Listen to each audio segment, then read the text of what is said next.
for myself, and I think for my peers, I did not go into this to become famous, did not do this to become popular. I did this because I fell in love with it. It was a way to share a soundtrack, to imprint something onto the soundtrack of people's lives. As a rapper, DJs are instrumental in how people experience my music. And a lot of DJs take pride in that, you know, having the exclusive and being able to say that I was the first one that played this record. The unique thing about DJing is it's one of the easiest musical mediums to make money. So DJs are constantly playing parties for money that allows them to travel more. So because DJs are constantly traveling and playing in different markets, they learn what people are listening to in different parts of the country and the world, more so than I think a lot of people. So DJs are really kind of responsible for and sought after for bringing music around the world. Music is a form of communication and a form of expression. Cultural ideas, which then transfer from one group of people to another group of people and transfers over time periods. I mean, it depends on what you're going to listen to music for, you know? Like, there's a lot of people who just are passive music listeners. I think the DJ creates a scenario where you can be an active music listener. And knowing when to play a certain record, so it's getting the emotion that the artist intended. You know, sometimes the artist, if it's not a performance, they don't have a chance to get their message across as intended. You know, I want this record played at this point in time or whatever. So a DJ, you know, is in charge of that. Give people what they need and not what they necessarily want.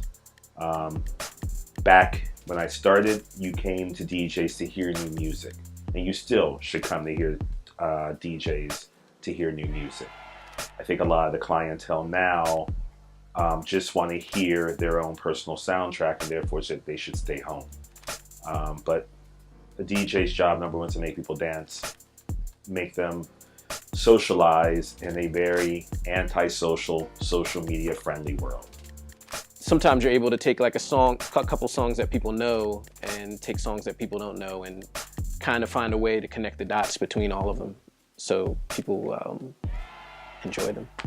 Take an audience and give them something that's familiar and lead them into something new and kind of expose them to something new and different, and then with that you become a more dynamic listener. I think it's more important at times for a DJ because, like I said, like he or she is the one that is dictating, you know, how the people are reacting to your music. I just think, like, in general, DJs spread context. How that spread, you know, it's like through mixes, through DJs traveling, you know, like Mixmaster Mike being with the Beastie Boys and, like, you know, coming from the Bay and, like, traveling to New York and all over with his ability with two artists from New York. You already get this cross-pollination. But the DJ is the backbone of that, you know, and being able to contextualize and put everything together. I mean, in a lot of ways, we're the gatekeepers to people's ears. I mean, historically, the mixtape was the internet. But that mixtape back then was like the cosign. In the Bronx at the time, like, you know, 70s and early 80s, a lot of those tapes came down to Philly. And, you know, the style of DJing, you know, was elevated from there.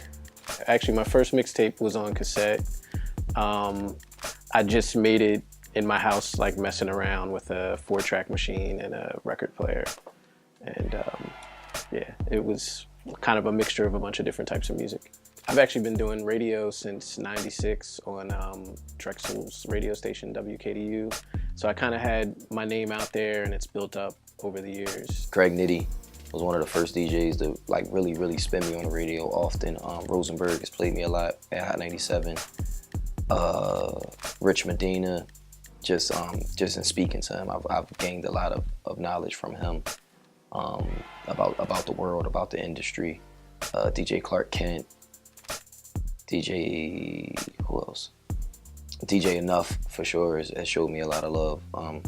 It's plenty. DJs always show love. Digital music platforms are like the gift and the curse, because for the artists themselves, it helps them get out there and, like, you know, an artist that might be local, might have been just local 10, 15 years ago can now be like worldwide by how many followers and people get to listen to it. Internet is kind of like the new DJ. Like the internet helps your music migrate without having to migrate itself. Most of my following is very, very local. You know, it's Philadelphia.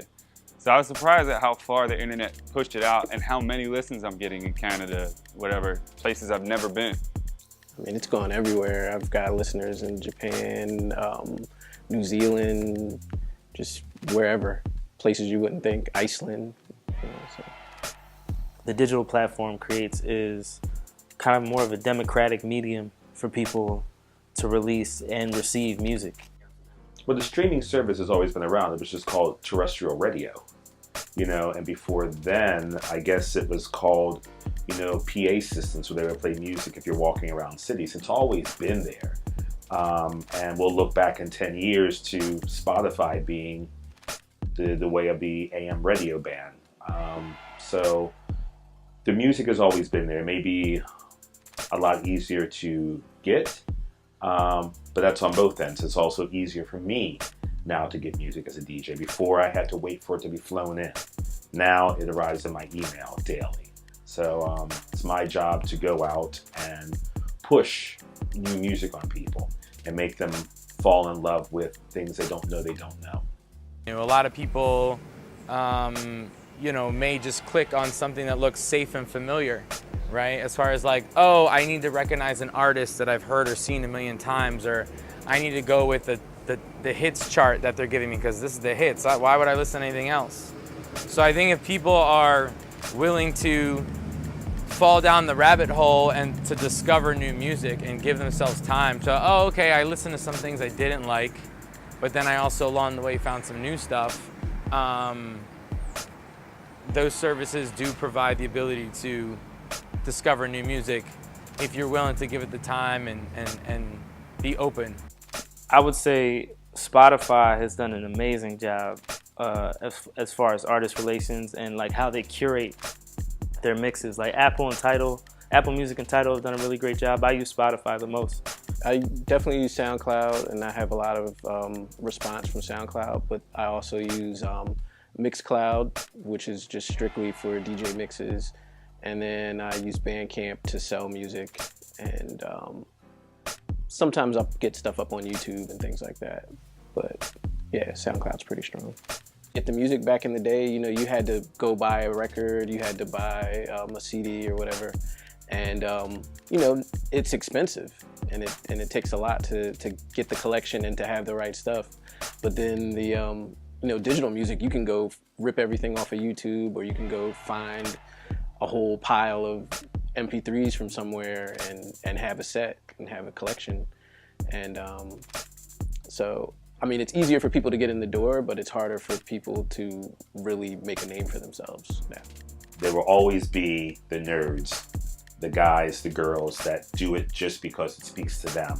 And they will find 2 or 3 more people that will add 2 or 3 more people onto that and will make another scene.